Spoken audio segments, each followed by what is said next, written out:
Gracias. Le doy gracias al Señor que tenemos una fe que nos llena de gozo, de felicidad, muchas emociones. He estado llenado hoy con mucha emoción, estoy lleno de emoción, de felicidad. Ha sido un buen día, gracias por el bautismo y trataré de no echarlo a perder. Padre Santo, oremos. Gracias, Señor, por el gozo del Señor, porque Él es nuestra fortaleza. Gracias porque nos podemos regocijar, podemos experimentar y conocer cuál es la realidad, la verdad de su amor de Dios hacia nosotros. Oh, Señor, tú eres la vida, Señor. Todo lo que nosotros necesitamos está en ti. Y, Señor, líbranos de toda tentación, de tender a irnos a otros lados, de alejarnos de ti. Como vamos a escuchar esta mañana este servicio, te he pedido, Señor, oramos que tú, Señor, apliques todas estas áreas a mi vida, las necesidades que están en mí, Señor, que tú las puedas cubrir y me hagas entender. Por el poder de tu Espíritu Santo, te pido que tú puedas usarme. Por medio de mí, Señor, tu palabra sea mencionada, mis hermanos. Señor, tú nos santificas. Y, Señor, que tú nos vas a permitir que no mantengamos esta tu palabra, Señor, para nosotros mismos, sino que también la vamos a poder proclamar, Señor, las buenas nuevas por el amor que tenemos a Jesucristo y el amor hacia los otros y por lo que Él ha pagado a nosotros, el precio que pagó tan caro, Señor. Te damos gracias. Todo esto te lo pedimos en nombre de Jesús. Amén. Bueno, empecemos. Repetidamente vemos que el reto de que Jesús ha sido escuchado en sus oponentes es que cómo es que los sacerdotes le dicen, ¿con qué autoridad le dicen a Jesús? Vienes tú y dices estas cosas. ¿Quién te crees que eres tú? Recuerden el contexto.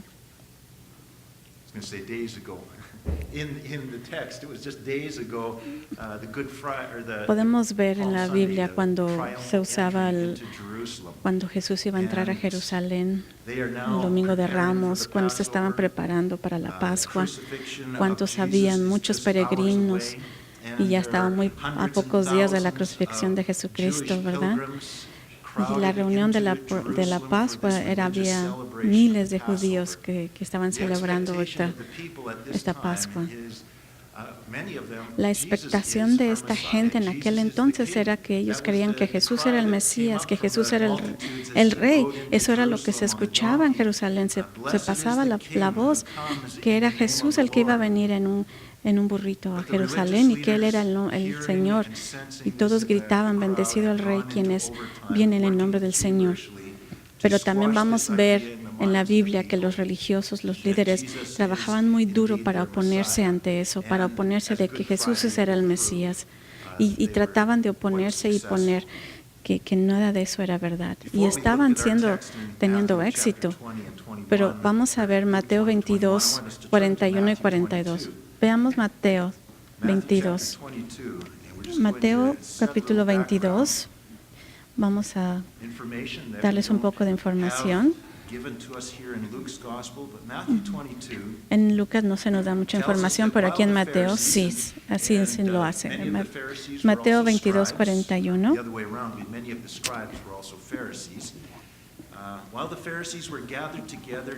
Y estando juntos los fariseos, Jesús les preguntó, diciendo, ¿qué piensas del Cristo? Cristo es en griego, es la forma de Cristo, en griego, y en hebreo es la palabra Mesías, significa Mesías. Cristo significa Mesías. Así que les pregunta a los fariseos, ¿quién creen ustedes que es Jesús, este Cristo? Y ellos le contestan. Le dijeron, ¿de quién es hijo? Y ellos dijeron, de David. Y él les dijo, pues, ¿cómo David? En el Espíritu les llama al Señor diciendo, bueno, esto es algo que muchos en este día, los musulmanes, los judeos, creen, que Jesús fue una figura histórica, que era un hombre muy bueno, pero ellos rechazan el hecho de que Él era quien Él clamaba ser, que Él era el Hijo de Dios. Cuando los escribas decían que el Cristo era el hijo de David, estaban en lo correcto, puesto que el Viejo Testamento claramente revela que el Mesías vendría de la descendencia del rey David. Veamos el ejemplo aquí en 2 de Samuel 7:12. Veamos Samuel 7:12. Y cuando tus días sean cumplidos y duermas con tus padres, cuando mueras, quiere decir, yo levantaré después de ti a uno de tu linaje, el cual procederá de tus entrañas, y afirmaré su reino. Aquí está la profecía y continúa, porque definitivamente era el Mesías del quien estaba hablando. Por lo tanto, los escribas dicen que Jesús, contestando la pregunta de Jesús, que sí, que venía, que era descendiente de David. Pero como sea, esta no era una respuesta completa, porque también el Antiguo Testamento dice que el Mesías también sería el Hijo de Dios. Veamos a 2 Samuel 7, 13, 14. Él edificará casa a mi nombre, y yo, este es el Mesías, el rey, el hijo de David que venía, y él edificará casa a mi nombre, y yo afirmaré para siempre el trono de su reino, por siempre. Yo seré su padre y él será mi hijo. También podemos ver en Isaías 9, de 6 al 7, el profeta Isaías lo hace muy claro. Vamos a ver que va a ser más que solamente un hombre. Isaías 9, 6, 7. Porque un niño nos es nacido, hijo nos es dado, y el principado sobre su hombro, y se llamará su nombre admirable, consejero, Dios fuerte, Padre eterno, príncipe de paz. And of the increase of his government and peace there will be no end. Lo dilatado de su imperio y la paz no tendrán límite sobre el trono de David y sobre su reino. Será para siempre. Lo dilatado de su imperio y la paz no tendrán límite sobre el trono de David y sobre su reino. En ese entonces y para siempre. Así que los judíos, los líderes judíos de aquel entonces, no estaban buscando al Hijo de Dios, no porque no conocían al Mesías, no porque no conocieran las profecías. Los escribas conocían las profecías muy bien, pero las ignoraron, porque nunca les enseñaron a las personas cómo esperar del Mesías, que Él iba a ser el Hijo de Dios, que vendría del Hijo de Dios, ¿verdad? Ellos, los líderes, aceptarían más fácilmente a un Jesús como Mesías si estuvieran de acuerdo con Él, si ellos pudieran influenciar en esa persona, o si fuera un activista político, alguien con quien pudieran trabajar en conjunto. Pero no, ellos rechazaron a Dios a quien ellos tenían que haber sometido y estar con Él, pero ellos no querían someterse a Él. Vamos a ver en Lucas capítulo 20, hay tres escenas diferentes entre Lucas 20, 41 y 21, 4. Vamos a ver quién es Jesús. Dice, el primer escenario es primero, debemos de confesar con nuestra boca que Jesús es nuestro Señor. Segundo, debemos confesar con nuestras acciones de Jesús es nuestro Señor. Y tercer escenario, debemos confesar con nuestras finanzas que Jesús es nuestro Señor. Veamos la primera escena, ¿ok? En Lucas 20, del 41 al 44, confesar con nuestra boca que el Señor es nuestro Señor, que Dios es nuestro Señor. Veamos Lucas 20, 41, 44. Entonces Él les dijo, ¿cómo dicen que el Cristo es hijo de David? Pues Él mismo, David, dice que en el libro de Salmos, dijo el Señor a mi Señor, siéntate a mi diestra hasta que ponga a tus enemigos por estrado de tus pies. David pues le llama Señor, ¿cómo entonces es su hijo? Entonces Jesús les da la cita aquí en Salmo 110:1. Así que este Salmo 110:1 todos los judíos conocían. Y era esto incuestionable de que este era una profecía y que estaba describiendo al Mesías. Y escribe claramente y dice que el Mesías descendiente de David. Y David, que está escribiendo Salmón, se refiere que sí, el descendiente viene de mí, Mesías, Adonai, significando el Señor de David. Y Señor, Dios y Señor.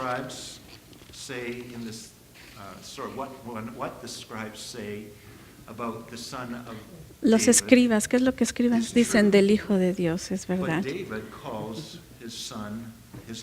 Pero David le llama a su hijo Señor. ¿Cómo está eso?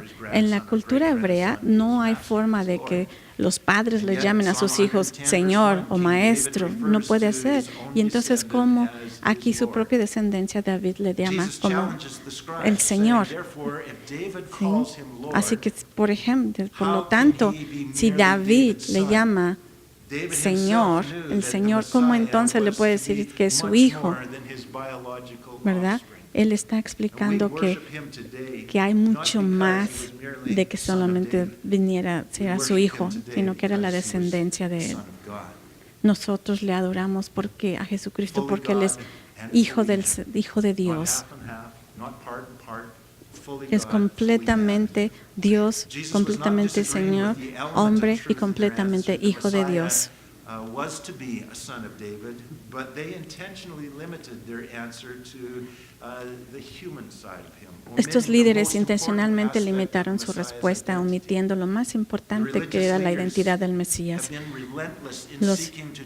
Los líderes religiosos estaban impecablemente buscando cómo desacreditar y desaprobar lo que Jesús decía, lo que Jesús proclamaba. Ellos se rehusaban a aceptar que el Mesías vendría y sería el Hijo de Dios. ¿Cómo podría ser un hombre hijo de Dios? Pero Jesús lo que les estaba provocando aquí era que entendieran cómo era el que Mesías podía hacer las dos cosas, descendiente de David y también el Dios de David. Sabemos la historia que Jesús fue nacido de una Virgen María, quien María fue descendiente de David. Así es como por medio de su linaje de ella, este niño fue hijo de David. Y la Virgen concibió por medio del Espíritu Santo para poder tener al Hijo de Dios. Así que David confiesa que Jesucristo era el Señor y era su Señor. Pero los escribas y fariseos se rehúsan a confesar de que Jesús era el Señor. ¿Cómo es esto importante? ¿Por qué? Vamos a verlo. En Romanos 10, 9, 10 nos da la respuesta. Romanos 9:10, que si confesares con tu boca que Jesús es el Señor y creyeres en tu corazón que Dios le levantó de los muertos, serás salvo. Vamos a ver la escena, el escenario número 2. Confiesa con tus acciones que Jesús es el Señor. Veamos Lucas 20, del 45 al 46. Y oyéndole todo el pueblo, dijo a sus discípulos, guardaos de los escribas, que gustan de andar con ropas largas y aman las salutaciones en las plazas y las primeras sillas en las sinagogas y los primeros asientos en las cenas. Tengan cuidado. ¿Qué significa esto? ¿Qué es lo que quiere decir? Tengan cuidado por la influencia de que ellos les puedan dar a ustedes. Tengan cuidado de no llegar a ser como ellos, como los escribas. Mucha gente puede ser buen ejemplo de cómo seguir nuestras vidas en Cristo, pero también hay mucha gente como ejemplos de cómo no seguir sus vidas, ¿verdad? Ni seguirlas a ellos. Líderes espirituales deben ser siempre buenos ejemplos de cómo vivir una vida aquí. Pero estos líderes religiosos no lo hacían porque no seguían la vida de Jesús. Su enfoque de estos escribas era de que la gente los adorara a ellos. Todas sus acciones y sus movimientos eran calculados para atraer el enfoque y atención de otros hacia ellos. Nada más la atención hacia ellos. Ellos querían la atención solo para ellos. Como líderes religiosos, su enfoque debió haber sido voltear sus corazones y convertir sus corazones a Dios. Pero no, ellos eran los que querían ser glorificados. y no que glorificaban a nuestro Dios. Jesús les enseñó a sus discípulos que oraran al Señor diciendo, porque tuyo es el poder, tuyo es la gloria y por siempre, Señor. Pero en lugar de eso, los líderes como Satanás, estos hombres desean ser adorados por ellos mismos. Todas las oraciones, en vez de que se les fueran a Dios, querían que le pertenecieran a ellos.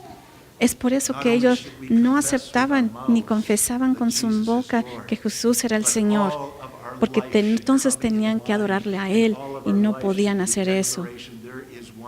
Toda la atención era para ellos,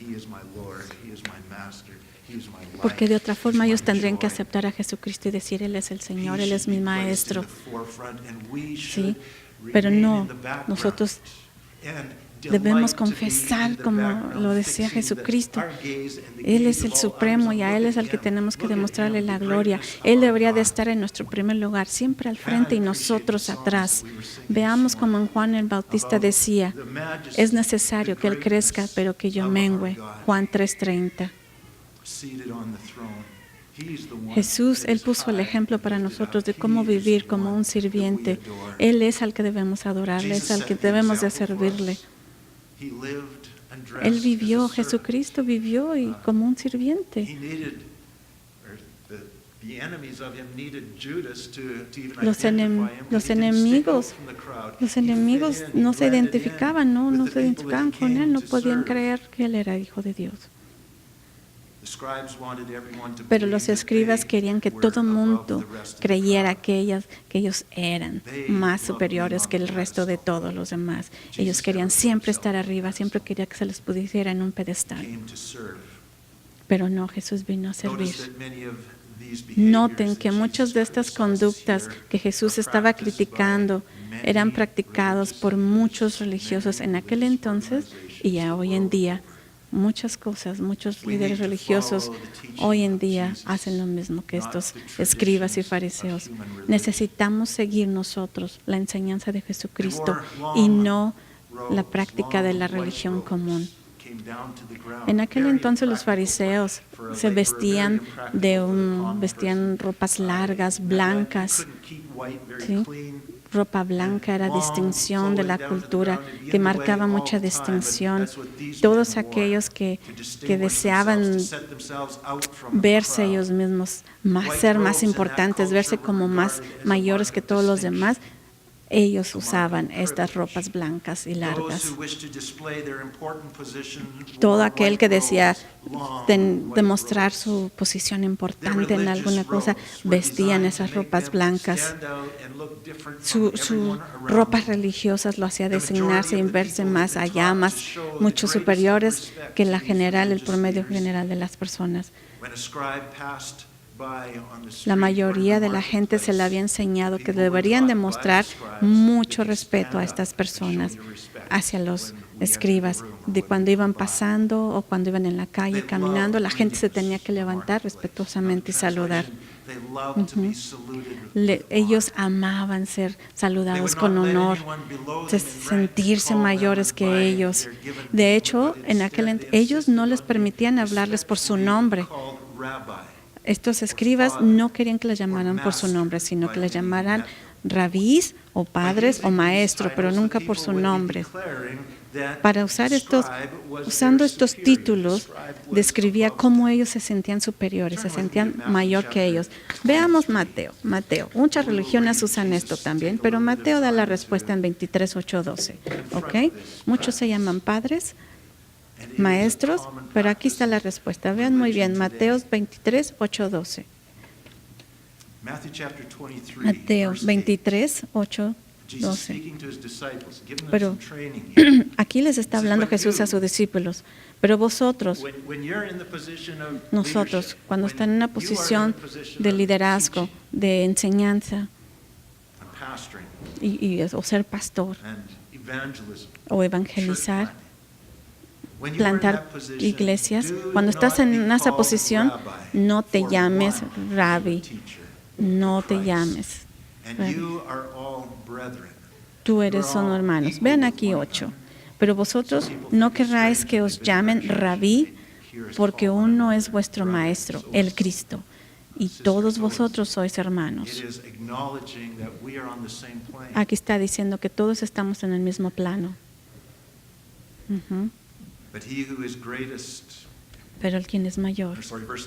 Vamos al verso 9, versículo 9. Y no llaméis Padre vuestro a nadie en la tierra. No llaméis Padres nuestro a nadie en la tierra, porque uno es vuestro Padre, el que está en los cielos. No le llames Padre como muchas religiones lo hacen, ¿verdad? Le llaman Padre. Y Jesús dice, no, porque uno es tu Padre, el que está en el cielo. Y no le llamas a los... porque uno es vuestro Padre que está en los cielos. No seáis llamados maestros, porque uno es vuestro Maestro, el Cristo. El que es mayor de vosotros será vuestro siervo. Porque el que se exalta será humillado, y el que se humilla será exaltado. ¿Qué tal la práctica común que tenemos hoy en día en las iglesias? Que me llaman pastor o...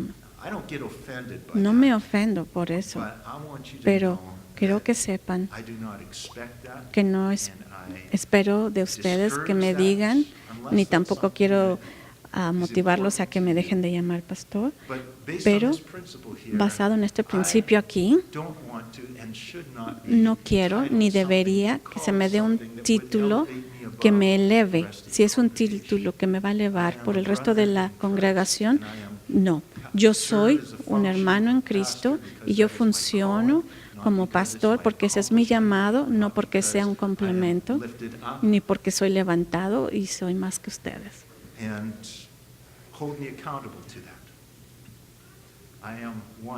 Yo soy uno de ustedes. Yo soy como ustedes. Y ese es el patrón que Jesús estableció.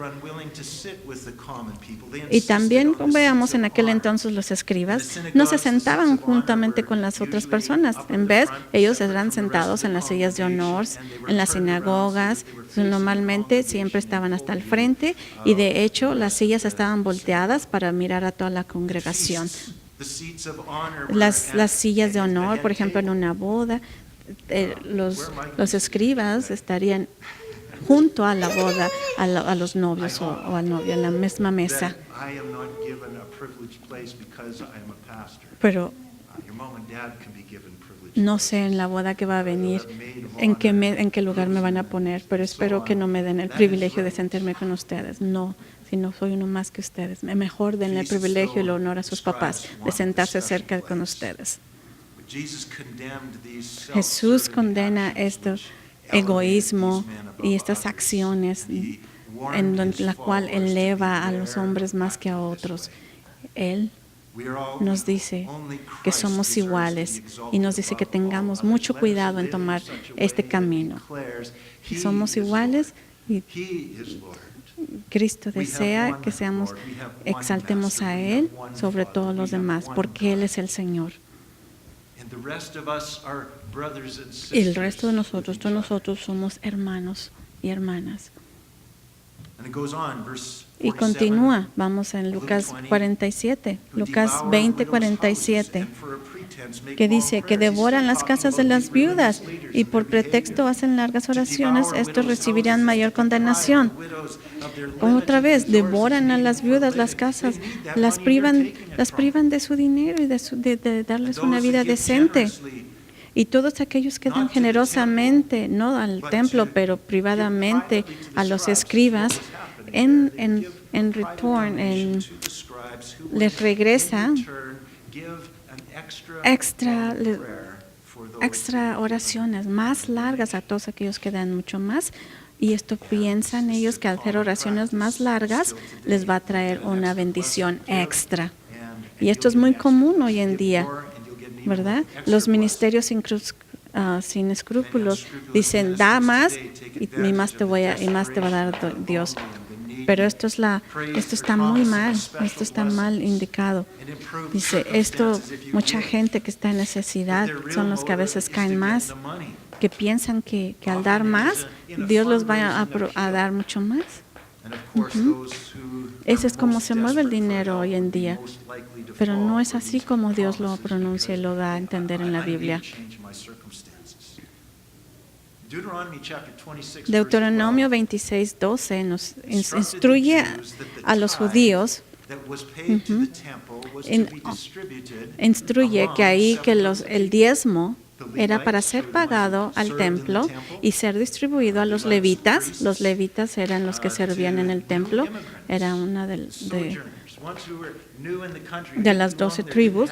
Los levitas eran los que se dedicaban a servir al templo, a los nuevos inmigrantes, a los niños que no tenían padres o a las viudas. Para ese dinero se iba todos los diezmos. Pero los líderes religiosos del día de Jesucristo, cuando él estaba, no apoyaban a las viudas, ¿verdad? Y en lugar de eso tomaban ventaja de ellos.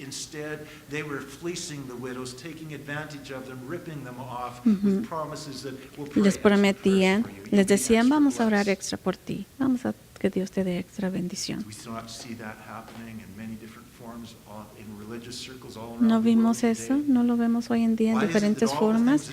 Creo que sí, hoy en día. Y son las cosas que Dios dice que no hagamos. Y es lo que vemos muchas veces en muchos religiosos hoy en día. Pero veamos Lucas 20:47, pero estos recibirán mayor condenación. Todos sabemos que no hay condenación en el paraíso. No, en el paraíso no hay condenación. No hay condenación para los seguidores de Jesucristo.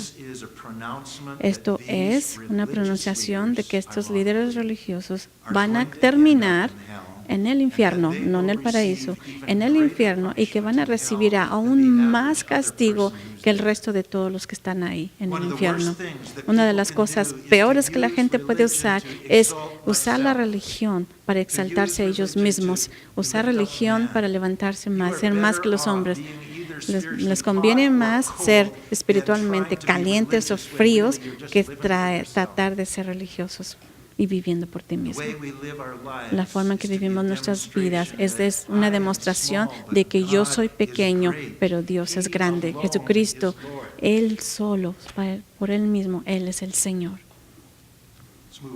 Vamos a movernos al escenario número 3. Confiesa con tus finanzas que Jesús es el Señor. Veamos Lucas 21. Aquí vamos otra vez. Deberíamos de ir y regresar otra vez y contar nuevamente. Hay como 1, 21, 22 instancias donde Jesús dirige esta situación del dinero, de las finanzas. ¿Cuándo va a renunciar Jesús al hablar de esto? Cuando haya surtido el efecto, es cuando va a parar. Veamos Lucas 21, 1 y 2. Levantando los ojos, vio a los ricos que echaban sus ofrendas en el arca de las ofrendas. Vio también a una viuda muy pobre que echaba ahí 2 blancas. En el templo de Jerusalén había ahí 13 cajas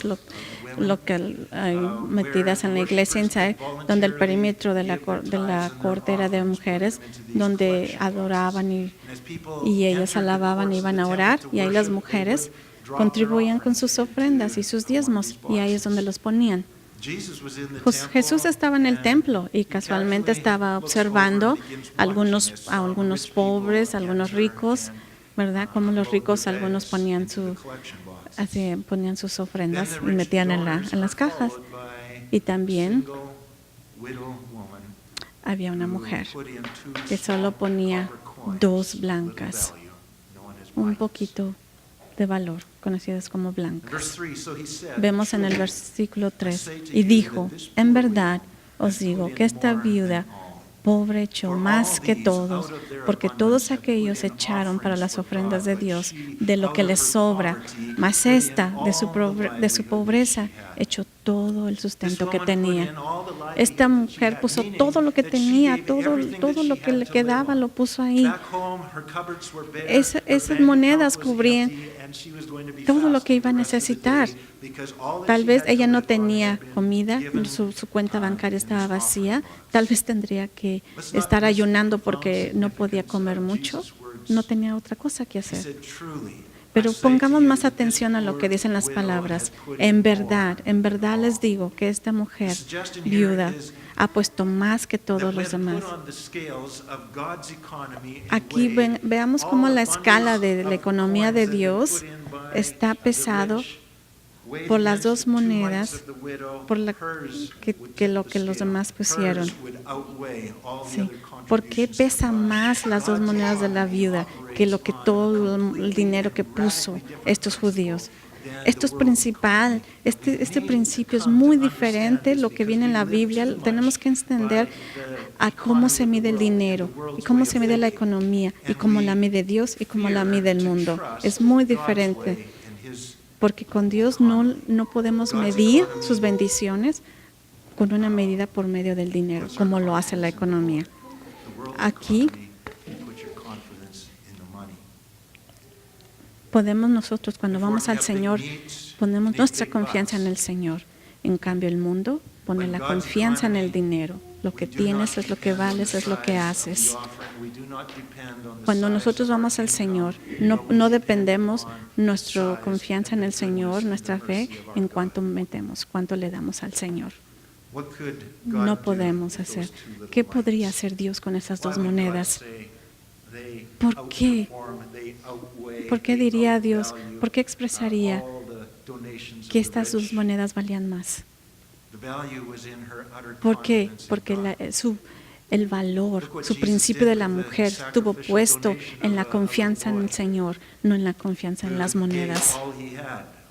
Vean cómo Jesús vio ese sacrificio que hizo la mujer en la donación. Ahora recuerden también de este niño, recuerdan cuando Dios donó 5 panes y 2 peces y que Jesús los usó para alimentar a 5,000 cuando estaba él dando una predicación. Esto lo ven en Lucas 9, 10, 17. Veamos también cómo aquí recordemos Serapta de Sión, cuando fue el profeta Elías, fue y le dijo, dame de comer. Y la mujer solamente tenía un puñado de harina y poquito aceite. ¿Y saben qué pasó? Ella lo compartió de corazón y lo multiplicó por varios días, muchos días durante una serie de sequía. Veamos en 2 Corintios 12:9. Veamos 2 Corintios 12:9. Bástate mi gracia porque mi poder se perfecciona en la debilidad. Bástate mi gracia porque mi poder se perfecciona en la realidad, en la debilidad. ¿Y por qué entonces con esto? ¿Por qué entonces muy seguido con esto? Si vemos esto, ¿por qué entonces muy seguido oramos para que Dios nos haga fuertes? ¿Por qué? Veamos 2 Corintios 9:10. Y me ha dicho, bástate mi gracia porque mi poder se perfecciona en la debilidad. Por tanto, de buena gana me gloriaré, más bien en mis debilidades, para que repose sobre mí el poder de Cristo. Él lo entendió. Él concluyó que cómo funcionaba la economía de Dios. Tomó placer en los reproches, en necesidades, en persecución, en estrés por Dios. Porque cuando estoy débil, entonces soy fuerte. Dar sacrificadamente. Jesús hizo comentarios de cómo vivían estas viudas, pero también sigue y da un ejemplo de cómo esta viuda estaba dando. Y no estamos diciendo que las viudas no dan. Ellos dan, pero dáselo al Señor, no a la caja o a la persona. Dar sacrificadamente es un acto profundo de amor y de reconocimiento de que Jesús es el Señor, Él es soberano, Él es mi pastor, Él es mi proveedor. No necesito este dinero, lo necesito a Él. Yo puedo con este dinero dejarlo, porque el dinero no es mi Dios, Él es mi Señor, el Señor Jesucristo. Él es todo lo que necesito, mi Señor. Le servimos a Él. Pero lo creemos, lo actuamos. Creemos que realmente Él es todo para nosotros. Confesamos nuestras finanzas al Señor y que todo lo que necesitamos es Él. No mi dinero, no mis riquezas, no mi seguridad financiera. Él es el Señor. Contentamente dar a mi Señor, porque Él es mi Señor, es Él al quien yo me entrego. Yo entrego mi vida, mis ojos, mis finanzas. There's no gloria hacia mí, pero cuando Él te vean a ti, que Dios está trabajando por medio de ti. Lo ven a Él, no a ti. No porque somos ricos, sino porque tenemos un Dios rico. No es porque somos fuertes, pero es porque le servimos a nuestro Señor Todopoderoso. Jesús, yo demuestro mi generosidad al dar mis finanzas, de que tú eres mi Señor y tú eres mi proveedor. Es lo que Dios está dándonos en los ejemplos de esta viuda. Confesamos con nuestra boca: Jesús, tú eres nuestro Señor, tú eres mi Maestro, tú eres mi Dios. Y confesamos con nuestras acciones que Jesús es nuestro Señor. Él es digno de adorar, digno de alabar. Él es digno de todo honor. Yo necesito menguar para que Él sea más. Esa es la posición que nosotros tenemos que ser. Es necesario que Él crezca para que yo mengüe. Y yo no soy nadie más, pero Él. Y yo puedo confiar en todo eso y dejar ir todo lo demás, gozarme en el Señor, llenarme en el Señor, en contentamiento, en paz y en su milagrosa provisión que el Señor me da a mí.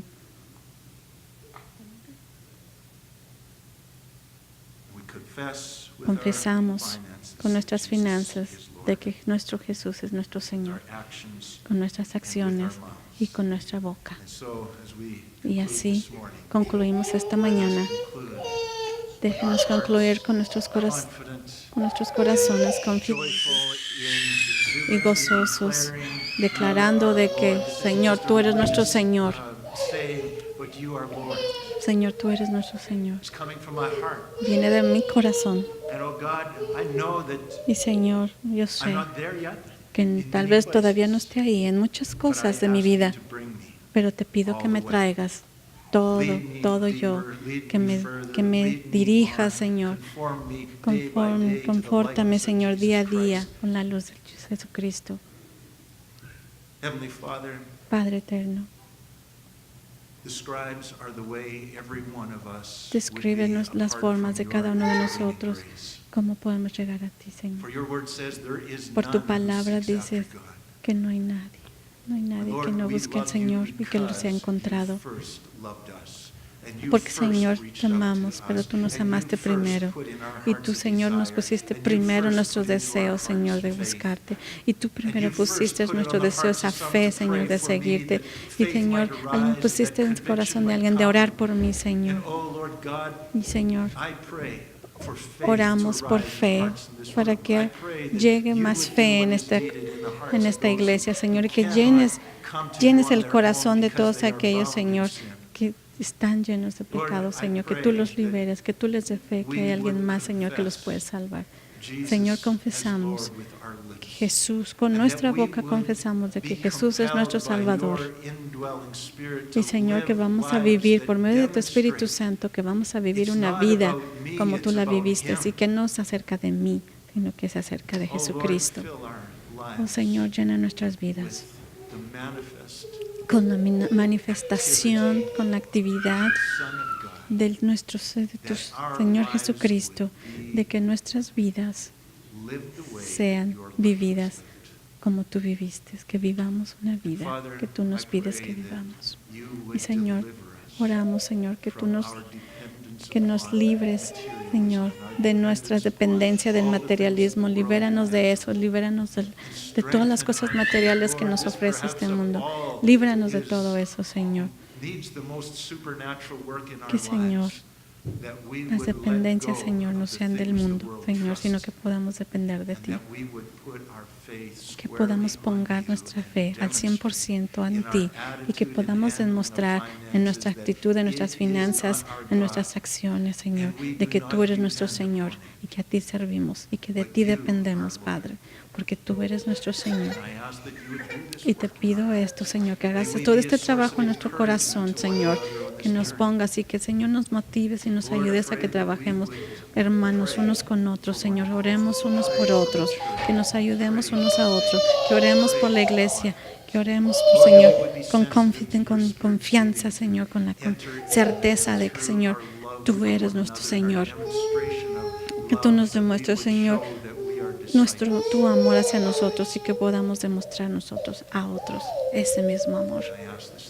Y te pido todo esto en el nombre de Cristo Jesús, con la certeza, Señor, de que tú sabes cómo esto funciona, que tú puedes hacerlo trabajar en mí y en cada uno de nosotros.